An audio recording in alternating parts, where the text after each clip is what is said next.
A joule is defined as a derived unit of energy equal to the energy transferred to an object when a force of 1 Newton acts in that object in the direction of its motion through a distance of 1 meter.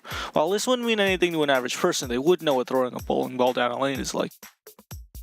Calculating the kinetic energy of a bowling ball using statistics relevant to the average bowler, we find that an average bowling ball produces a kinetic energy of 62.5 joules. So what exactly does this measurement mean? The world land speed record was set by a car traveling about 1200 kilometers per hour, producing 612 million joules of energy. This is equal to approximately 9.8 times 10 to the 8th bowling balls. Isn't picturing that amount of bowling balls so much more intuitive than picturing some arbitrarily large quantity of joules? So what about smaller quantities of energy? We can also compare our bowling ball to the energy required for a common garden snail to move at its top speed of 15 thousandths of a meter per second.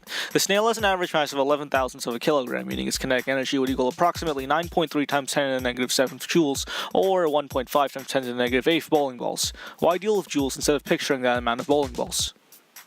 This system can also be applied to other units. We can calculate the force of a bowling ball by multiplying its mass by its acceleration, which can be found by squaring its velocity and dividing it by 2 times the distance of the bowling alley. Plugging in the numbers of an average bowler, we get an acceleration of 0.68 meters per second squared and a force of 3.4 newtons. So what does this mean? It means a car crashing into a wall at 60 miles per hour hits with a force of about 144,000 bowling balls. It also means that a bullet hits with an impact of about 800 bowling balls. Finally, we can calculate the power it takes to swing a bowling ball by dividing the swing's work by its time.